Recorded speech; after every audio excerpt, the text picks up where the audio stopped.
What's up, man?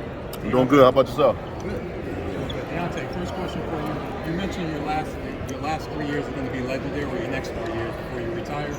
What fights need to happen to make sure you not only go down as a Hall of Famer, which most people think you are, but as maybe a top 10 heavyweight? Well, for me, I want all the top, the champions, the number one contenders. You know what I mean? All those at the top. So it's not really in any particular order. You know what I mean? And that's what I'm going with. You know what I mean? So all the best at the top. You know, I'm not gonna stop. I'm picking up where I left off at. You know what I'm saying? And I'm continuing to go along with that. You know, 2-3 fights a year. I preferably have 3. I only have 3 years left, guys. You know, those 3 years are gonna go by super fast. So with that being said, I don't want to waste any time. I don't want to waste my time nor the fans' time. So long live the heavyweight division. Deontay, granted, you said you only have 3 years left, and you want to fight the top guys like you've always been doing, but people always want to hear like a name, you know? Like, who are some of the guys where you're just like, if I end my career, I'll be a little unsatisfied if I didn't fight this guy, like a Joshua or anybody else? Who are just a few guys? Joshua's definitely in there. I mean, whoever you can name is in there. I mean, I'm sure you got your list, and they probably up in there as well. I can name a lot of names, you know, but it's a lot of people that agree and disagree. So, you know, you got the Uzi, you got the Ruiz, you got the Joshua. Those are the top 3 guys that people really want to see. Especially Joshua is the number 1 fight in the world for me. Me and him. That's and that goes off of everywhere I go. I hear people, me and Joshua, and that's the number 1 fight for them as well. For them. So, with that being said, you know, if that's the number 1 fight in the world for me to have, that's what I want. Deontay, tell us about anything unique you did in preparation for this fight coming up. We just went back to the basics of things. We went back to having fun and doing things that what got me here. You know what I mean? It's come Saturday night. I don't want people to think that I found a new style or anything like that. Just going back to the basics of things, you know, and having fun while doing it. I'm tired of this phase of my career is being having fun. You know what I mean? I'm soaking in my happiness and my peace, and it's all about fun. What comes my way comes. What's not, don't. It's just like what I can control, I'm gonna control, and what I can't handle, then hey. Your head's right, isn't it? I'm always good. I'm always good. I'm on top of the game. Marcus Hayes, Fight Hub TV. Deontay, we've seen. You said that you don't have a new style or anything, but we've seen what looks like some really strong footwork from you. Mm-hmm. How important is that footwork going to be for you going forward here? Football is going to be very important. I mean, if you go back to the first fight of Stavern, I displayed a lot of movement. You know what I mean? We was agile, mobile, and hostile. And just going back to that, being agile, mobile, and hostile, you can go through your career for so long, changing up different things, fighting different guys all over the world. You pick up certain things, you know, you get rid of certain things. So just going back to the basic of things. Hey, Deontay, you fought in the UK before. You just mentioned Anthony Joshua. Does it matter if you fought him here in the States or in the UK, or do you want to fight him in the UK? You've been there before. You haven't. I want to go to Africa for that one. Yeah. You know what I mean? That's what I want to go. I want to go to Africa for that one, and solely Africa. You know what I mean? And I think that'll be a good one. You know, we both have roots from there, and you know, it haven't been a fight there in a long time. I think the last one was Helenius Lewis and Rockman. Correct. Do you have an idea of what country you would want to do it in Africa? Hey, you know, Nigeria, Ghana, Kenya. I mean, either one of those places. You know, it'll be a good fight for. I mean, just going back to the continent. You know, and being on the motherland, placing feet on the soil of there. So, you know, I don't have a preference of which state to be in the continent of Africa. You know, as long as we're there. And I'm sure the fans would love to see you in Africa, but we already know the fans love you here in Brooklyn. What's it like to return to Brooklyn? Man, it's an amazing feeling. You know, it's like a second home to me. When I set grounds here, I can feel the energy. You know what I mean? I can feel the excitement and the power of it. You know, look, some of my most dramatic and exciting knockouts have occurred right here in this facility. So I'm looking forward to continuing that and building on to my legacy. Deontay, you have a crazy right hand, but you know there's a guy in Joe Joyce who seems like he has the best chin like ever. He takes everybody's shot. Do you ever kind of think about like a fight with him and say, hey, I wonder if you can take my shot?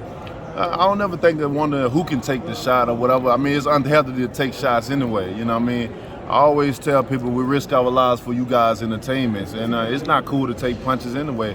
So with that being said, I'm not looking to see who can take any punches. I just want a great challenge, you know. And if Joe Joyce is the one up there as well for a great challenge, then so be him as well. Hey, Champ, Deontay. Usyk is going to be here ringside. He said he wanted to be ringside. He said he wanted this fight next. Right. Is there any conversation? Have you had any conversation with Ruiz? I haven't had any conversation with him. You know, I'm on the outside looking in.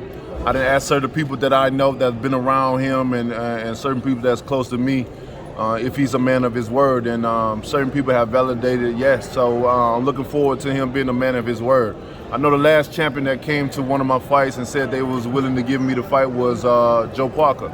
And after having a devastating knockout, he turned the other way. So we'll see what happens. You know what I mean? The excitement is back. You know, I'm back, and long live the heavyweight division. Champ. Based on Clarissa Shields and Savannah Marshall are fighting this weekend. They're sort of billing it as the female Tyson Fury. Who you with again? Oh, the boxing boy. Yeah, The boxing boy. Get out of here, bro. Champ, there's talks of you fighting. You're familiar with your opponent, you're familiar with his location, you're familiar with winning. Describe the preparation and how you build intensity going into a fight. Say that again? Familiar with the location, you're familiar with your opponent, and you're familiar with winning.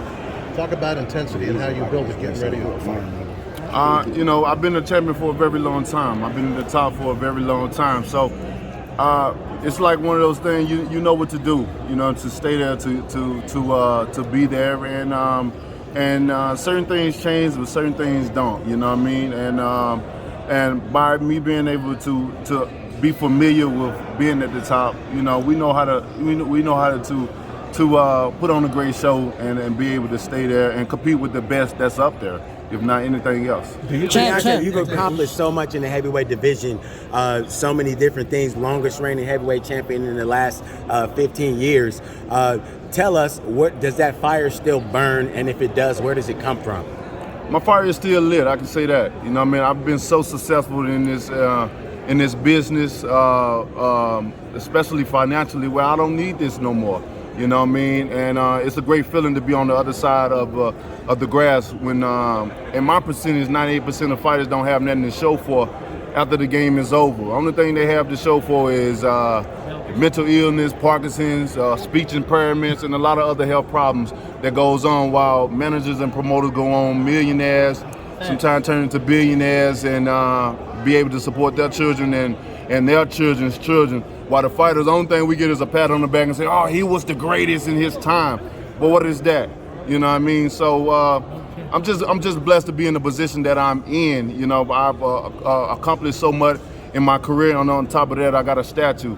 How many of the greats, even greats now, that you know have a statue? So it's a lot of accomplishments that have been done. You know what I mean? All my accomplishments inside of the ring, well, most of it inside of the ring, outside of the ring, has been set in stone within the statue. It's been Two more, everyone. It's been Two over more. 4 years since you've been in the ring with someone other than Tyson.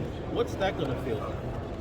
I mean, it's gonna be it's just another opponent, another time, another place, and another day. You know what I mean? Like I said, I've been up at the top for a very long time, so with over 40-some fights. So, you know, it's just another opponent. We're all trying to have gain in life to support our family and go on with life and be able to have the good life. You know what I mean? So, I mean, Robert is just another opponent. With Robert, we just have for me, we have different ties than other people. See, other fighters, some fighters you have a relationship with, and some other fighters you don't. And with him, been a long time sparring partner, we have a relationship. So but once we get inside of the ring, that's where it's going to count. I mean, this is the only time where we're in the ring where it really counts. Because other than that, it's just been sparring where iron sharpening iron. But we got a lot on the line, and I highly respect Robert.